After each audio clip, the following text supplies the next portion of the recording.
Hello बच्चों, कैसे हैं आप लोग। Welcome back to your favourite study destination बायोनिति मेंटोर। बेटा, नीट 27 और 28 के एस्पिरेंट्स के लिए कंप्लीट बायोलॉजी का कोर्स फ्रीली हम लॉन्च करने जा रहे हैं और आज स्टार्ट करते हैं क्लास 11th के पहले चैप्टर से, जिसका नाम है लिविंग वर्ल्ड। तो बेटा फटाफट चैनल को सब्सक्राइब करके लाइक शेयर कमेंट कर दीजिए। सारा का सारा कंटेंट फ्री ऑफ कॉस्ट आपको मिलने वाला है, चाहे वो डिटेल वीडियो की बात हो, line to line NCERT MCQs, सारे के सारे माइंड मैप, शॉर्ट वीडियोस, सबका सारा का सारा कंटेंट फ्री ऑफ कॉस्ट आपको एक जगह पे मिलने वाला है। तो चलिए बिना किसी देरी किए स्टार्ट करते हैं लिविंग वर्ल्ड। बच्चों, अब आपकी लाइफ में कुछ ड्रास्टिक चेंजेस आने वाले हैं। अभी तक आपने साइंस की एक बुक पढ़ी थी, उसी में फिजिक्स केमिस्ट्री बायो सब कुछ था, 80 मार्क्स का थ्योरी का पेपर दिया आपने, काम हो गया। लेकिन जब आपने बायोलॉजी ऑप्ट की है क्लास 11th के लिए, मींस आप एक सीरियस नीट एस्पिरेंट्स हैं, तो आज डे 1 से लेकर आपके नीट एग्जाम तक हम आपके साथ रहने वाले हैं। आपकी जर्नी में स्टेप बाय स्टेप आपका साथ देने वाले हैं बच्चों।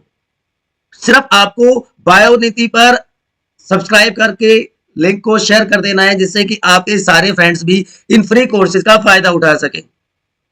अब आपको थोड़ा अलग ढंग से पढ़ाई करनी होगी। 70 मार्क्स का थ्योरी का पेपर होगा, तीनों फिजिक्स केमिस्ट्री बायो का अलग से तीनों की बुक होगी।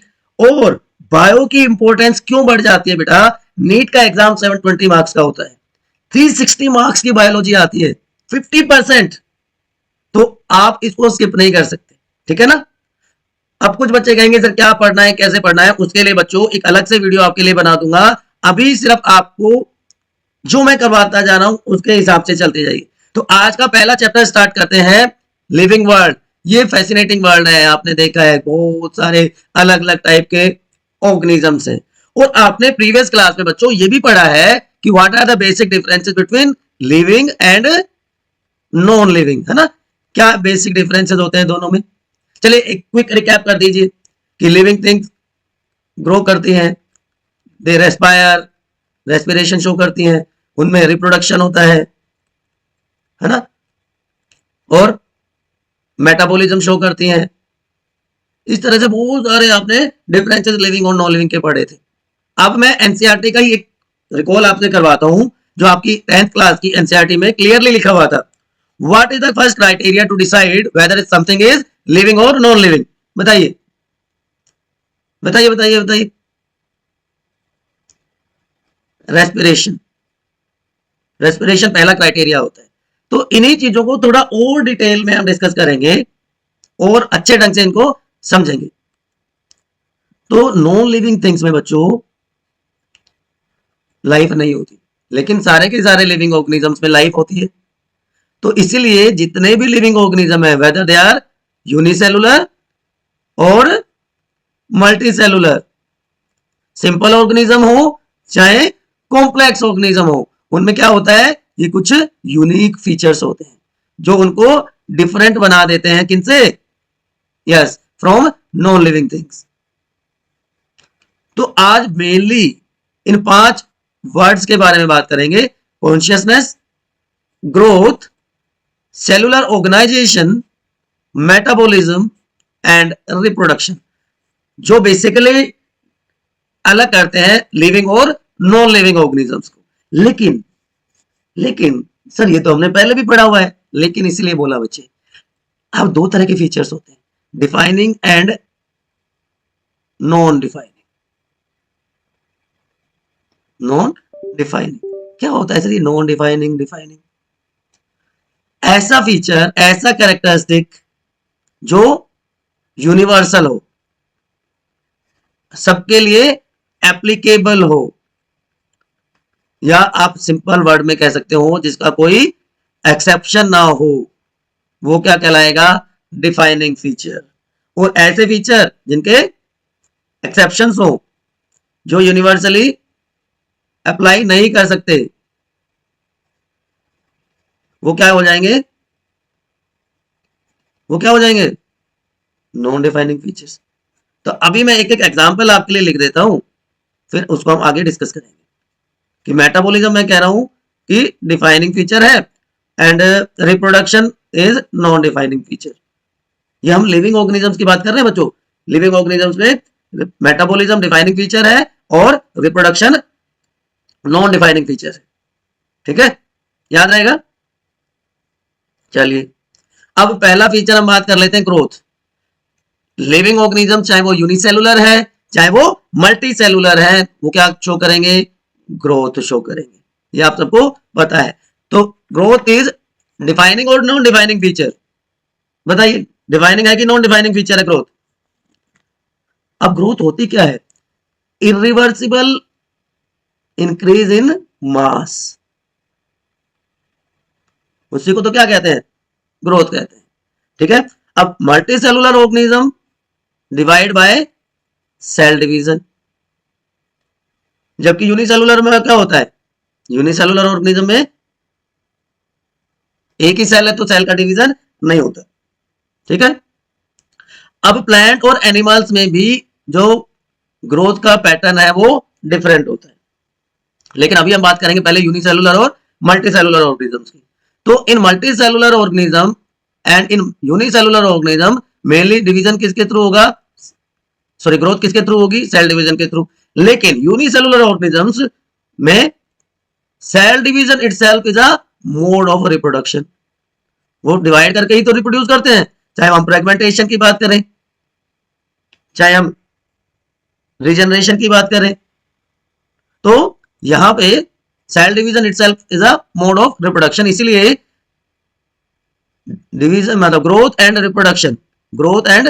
रिप्रोडक्शन म्यूचुअली एक्सक्लूसिव इवेंट्स होते हैं, are mutual exclusive event in unicellular organisms या प्रोसेसेस इन यूनिसेलुलर ऑर्गेनिजम्स। ठीक है बच्चों, बात समझ में आई कि सर एक सीधा सा ऑर्गेनिज्म है, इसमें सेल का डिवीजन हुआ, दो नए डॉटर सेल्स की फॉर्मेशन हो गई, अमीबा मान लेते हैं, यूनिसेलुलर ऑर्गेनिज्म। ठीक है, तो ये ग्रोथ भी है और ये रिप्रोडक्शन भी हो गया। ठीक है, तो सारे के सारे ऑर्गेनिजम्स बच्चों चाहे वो यूनिसेलुलर है चाहे वो मल्टी सेलुलर है वो ग्रोथ शो करते हैं। मैंने अभी बताया कि irreversible increase in number and size of the organism and growth involve cell division, चाहे वो यूनिसेलुलर ऑर्गेनिज्म है चाहे वो मल्टी सेलुलर ऑर्गेनिज्म। कॉम्प्लेक्स या मल्टी सेलुलर ऑर्गेनिज्म में number of cell division are high, लेकिन सिंपल ऑर्गेनिज्म में unicellular में कम होते हैं। तो increase in number and increase in body mass, ये दो कंडीशन है फॉर ग्रोथ, कि या तो सेल का नंबर बढ़ेगा कि भाई एक सेल थी डिवाइड करके दो हो गई, दो से चार हो गई एंड सो ऑन, इसी तरह इसका नंबर बढ़ता रहता है और ऑर्गेनिज्म में हम कहते हैं ग्रोथ हो रही है। या फिर मास बढ़ता है, बॉडी का मास बढ़ जाता है, हल्क आप में से बहुत सारे बच्चों का फेवरेट होगा। तो ये क्या हो गए, ट्विन कैरेक्टरिस्टिक्स हो गए कि increase in mass and increase in number of individuals is a twin characteristics of growth. Growth का ट्विन कैरेक्टरिस्टिक्स कहा जाता है increase in cell number and increase in body mass. ठीक है बच्चों, चलिए तो अब प्लांट और एनिमल्स में ग्रोथ में कैसे डिफरेंस होता है। प्लांट बेटा आपको पता है थ्रू आउट लाइफ ग्रो करते हैं, सेल डिवीजन होता रहता है, उनका साइज बढ़ता रहता है, लेकिन एनिमल्स में इंक्लूडिंग ह्यूमन बीइंग्स एक सर्टेन एज के बाद ग्रोथ रुक जाती है या स्लो डाउन हो जाती है।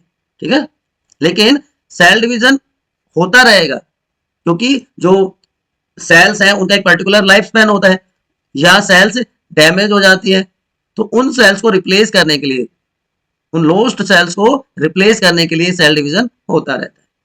ठीक है, तो plants grow throughout their life और animals grow up to a certain age, लेकिन इनिशियल ग्रोथ ज्यादा होती है, फास्ट होती है, क्योंकि वहां पे कौन सा टिश्यू होता है, 9th क्लास में आपने पढ़ा है ना, मेरिस्टेमेटिक टिश्यू। मेरिस्टेमेटिक टिश्यू की वजह से इनिशियली ग्रोथ बहुत फास्ट हो जाती है। तो प्लांट में ग्रोथ कंटिन्यूअस है, एनिमल में ग्रोथ एक एज तक है, लेकिन ग्रोथ को डिफाइनिंग फीचर नहीं कहते, है ना।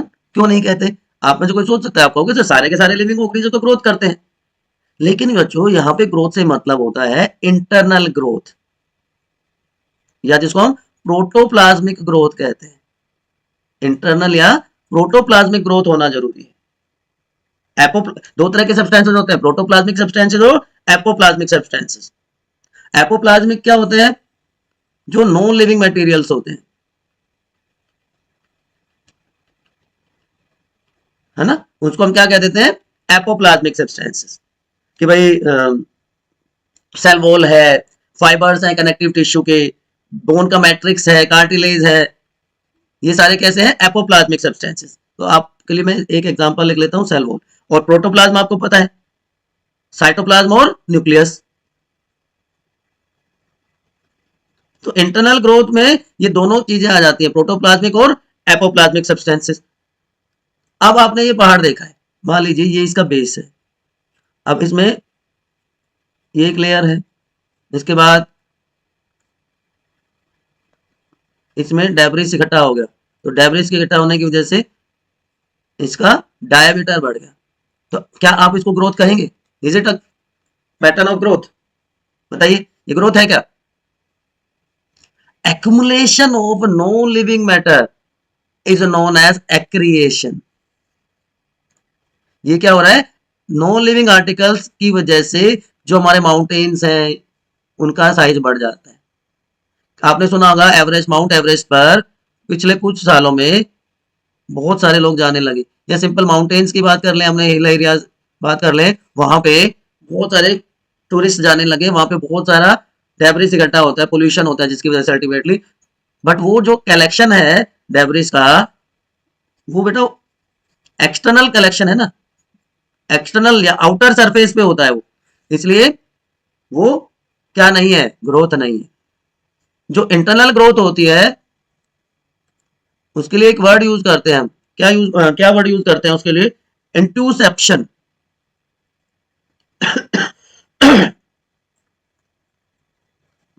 ये प्रोटोप्लाज्मिक या इंटरनल ग्रोथ होती है, एक्रिएशन एक्सटर्नल ग्रोथ होती है। इसीलिए growth is not a defining property of living organisms. देख लीजिए कि accumulation of material on the surface, outer surface पे, तो नॉन लिविंग ऑर्गेनिजम्स की जो ग्रोथ है वो बॉडी के मास में है।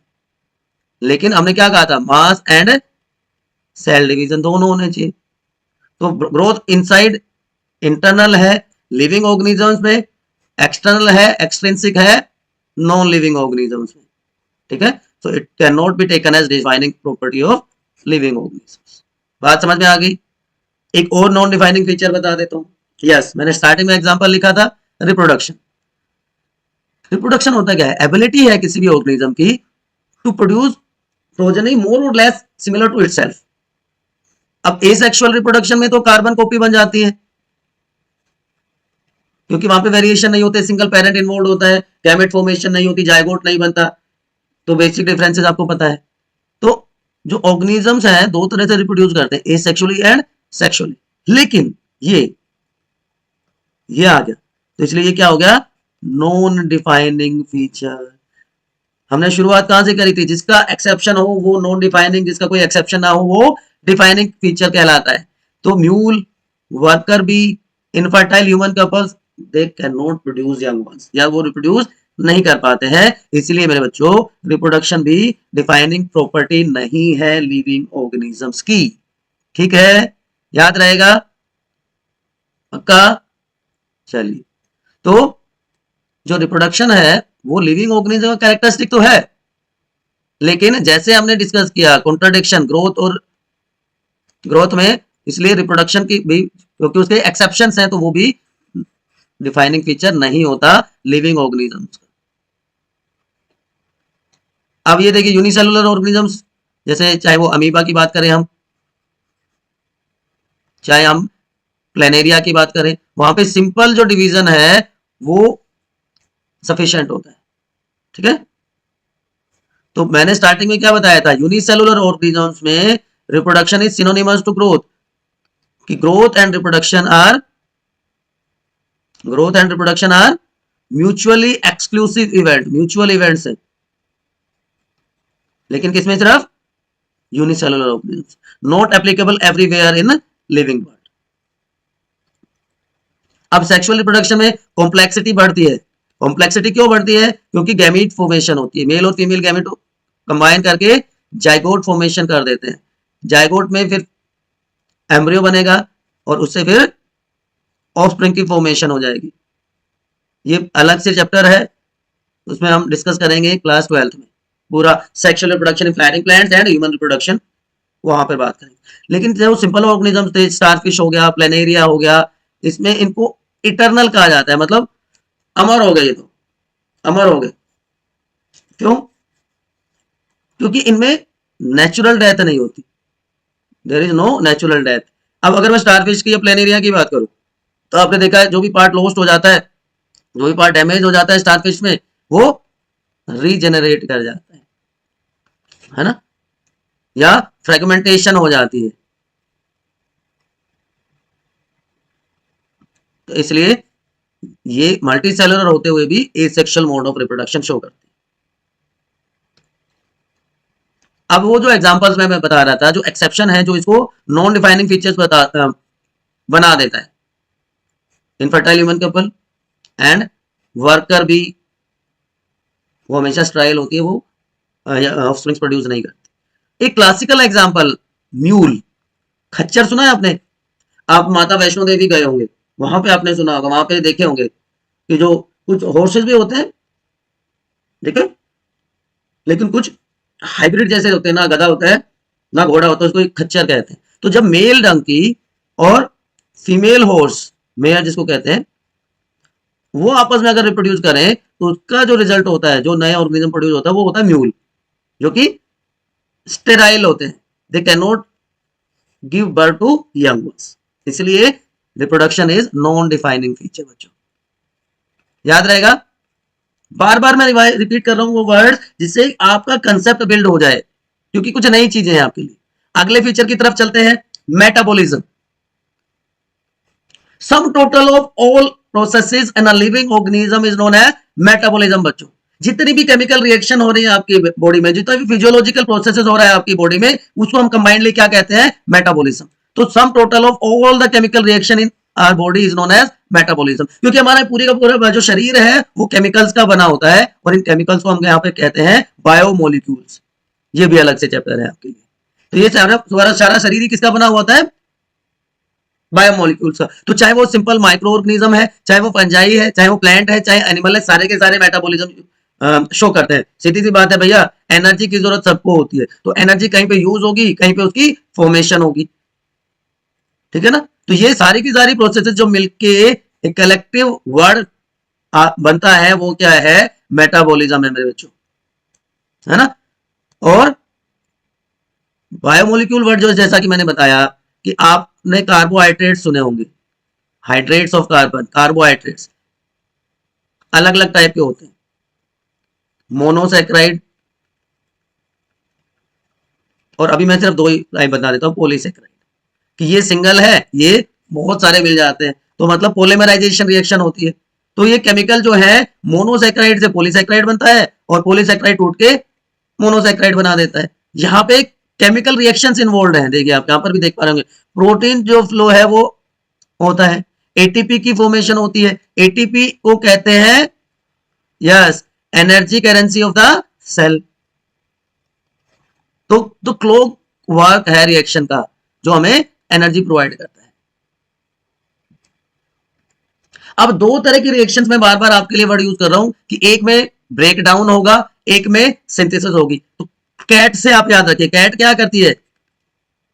तोड़ फोड़, घर में इधर से उधर भागना। तो ब्रेक डाउन प्रोसेसेस जो है, ब्रेक डाउन रिएक्शन जो है, वो क्या कहलाएंगी? Sorry, catabolism processes. और जहां पे कुछ बनेगा नया, वो क्या कहलाएगी? Anabolic process. तो एनाबोलिज्म में सारी की सारी बिल्डिंग अप रिएक्शंस आ जाती हैं। फोटोसिंथेसिस, याद कीजिए रिएक्शन क्या होता है? CO2 H2O मिलकर क्या बना देते हैं?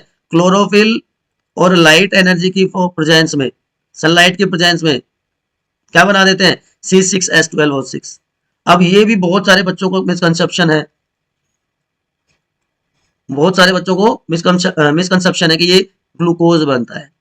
ग्लूकोज बनता है? नहीं बच्चे, प्लांट्स में बनता है स्टार्च। प्लांट्स में स्टार्च की फॉर्म में स्टोर होता है। अब आप लोगों से क्वेश्चन है कि बन तो गया स्टार्च की फॉर्म में, स्टोर तो हो गया स्टार्च की फॉर्म में, अब जब ये ट्रांसपोर्ट होता है तो किस फॉर्म में होता है? बताइए। प्लांट का जो स्टोर्ड फूड था, स्टार्च था, वो ट्रांसपोर्ट किस फॉर्म में होता है? फटाफट कमेंट सेक्शन में लिख के बताइए, बताइए बेटा। तब तक हम आगे की तरफ चलते हैं। तो एक बार फिर से आप लोगों के लिए सारी चीजें समराइज कर रहा हूं कि डिफाइनिंग फीचर है सारे के सारे लिविंग ऑर्गेनिजम्स का। ये इनको डेमोन्स्ट्रेट कर सकते हैं, दिखा सकते हैं outside the body in cell free system. कि आप कहेंगे ना, आप में से बहुत लोगों के दिमाग में आया होगा क्वेश्चन कि सर लैब में भी तो बहुत सारी रिएक्शंस होती हैं, लैब रिएक्शंस भी तो फिर वो लिविंग ऑर्गेनिज्म का कैरेक्टरिस्टिक फीचर क्या हो गया? ये आपके लिए प्रोटीन सिंथेसिस की प्रोसेस है। तो आइसोलेटेड जो मेटाबॉलिक रिएक्शन है, जो इन विट्रो मतलब लैब कंडीशंस में हो रही है, they are not biological processes, ठीक है ना, इसलिए उनको हम लिविंग ऑर्गेनिज्म का क्राइटेरिया नहीं बना सकते। याद रहेगा बच्चों। तो ये सारी की सारी प्रोसेसेस जो है, ये सारी की सारी प्रोसेसेस हैं, ये डिफरेंशिएट कर देती है कि नॉन लिविंग ये शो नहीं कर सकते, नहीं कर सकते, नहीं कर सकते, लेकिन लिविंग में ये सारे केमिकल रिएक्शंस हो रही है। ये डिफरेंट टाइप के फूड सब्सटेंसेस हैं आपके, या जो बायोमोलिक्यूल्स प्रेजेंट होते हैं हमारी बॉडी में, वो आप देख पा रहे होंगे।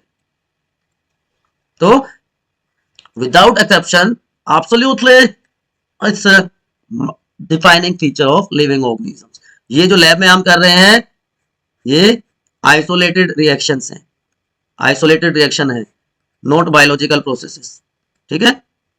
तो इसलिए आपको टेंशन लेने की जरूरत ही नहीं है, ये विदाउट एक्सेप्शन। अब एक आज का होमवर्क समझ लीजिए, मैं आपको दे रहा हूं। पर्सन इन कोमा, बहुत सारा आपने सीरियल्स में, मूवीज में देखा होगा, पर्सन होता है कोमा में। तो पर्सन जो कोमा पे है वो लिविंग है कि नॉन लिविंग है? आपको कमेंट सेक्शन में लिख के बताना है, person in coma is living और नॉन लिविंग। तब तक हम आगे की तरफ चलते हैं, अगला फीचर देखते हैं। सेलुलर ऑर्गेनाइजेशन, ये डिफाइनिंग फीचर है कि नहीं है? Obviously it is a defining feature of all living organisms. अब जब हम किसी भी मल्टी सेलुलर ऑर्गेनिजम्स की बात करते हैं, यूनिसेलुलर में तो चलिए सिंपल ऑर्गेनाइजेशन है, यूनि मतलब ही हो गया कि एक सिंगल सेल का बना हुआ है।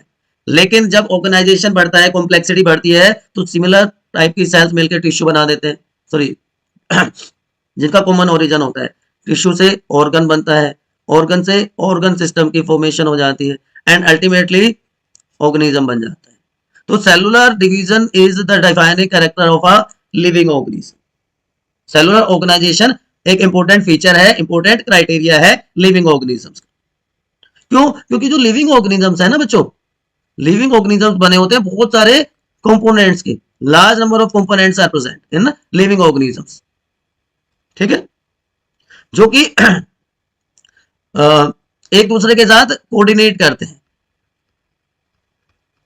हमने देखा ना कि सेल थी, एक सिंपल सेल से टिश्यू बना, टिश्यू से ऑर्गन बन गया, ऑर्गन सिस्टम बन गया, और अल्टीमेटली कंप्लीट ऑर्गेनिज्म की फॉर्मेशन होती है। तो एक वेल कोऑर्डिनेटेड मैनर में ये कंपोनेंट्स अरेंज होते हैं, और each level of organisation have its own property, each level has its own properties. कि सेल में जो प्रॉपर्टीज है वो टिश्यू में नहीं होंगी, टिश्यू में जो प्रॉपर्टीज है वो ऑर्गन में नहीं होंगी। तो सेलुलर ऑर्गेनली, सॉरी, अगर मैं कहूं, अगर हम ह्यूमन बींग्स की बात करें, एक सेलुलर ऑर्गेनली एक प्रॉपर्टी डेवलप करता है जो कि हो सकता है उसके इंटरेक्टिंग मॉलिक्यूल्स में ना हो। अब देखिए, सेल में जो प्रॉपर्टी है वो जरूरी थोड़ी है कि इसके ऑर्गेनली में मिलेगी, है ना। तो जो टिश्यू में प्रॉपर्टी है, एक ट्रेट, जो फीचर है, ट्रेट है, वो उसके कॉन्स्टिट्यूएंट सेल्स में मिले, ऐसा भी तो जरूरी नहीं है ना। तो each level of organisation have its own properties, और ये जो ऑर्गेनाइजेशन है सिर्फ लिविंग ऑर्गेनिजम्स में मिलता है, इसलिए इसलिए सेलुलर ऑर्गेनाइजेशन डिफाइनिंग फीचर बन जाता है बच्चों ऑर्गेनिजम्स का। कॉन्शियसनेस, कहते हैं ना, होश हवास में रहना, रेस्पॉन्ड करना स्टिमुलस को। स्टिमुलस क्या होता है? Any change in external environment of an organism. हमारा जो सराउंडिंग एटमॉस्फेयर है, एनवायरमेंटल कंडीशन है, उसके टुवर्ड्स जो हमारा रेस्पॉन्स होता है, उसमें जो चेंजेस होते हैं, वो चेंजेस क्या कहलाता है, स्टिमुलस, और हमारी बॉडी उसके टुवर्ड्स रेस्पॉन्ड करती है।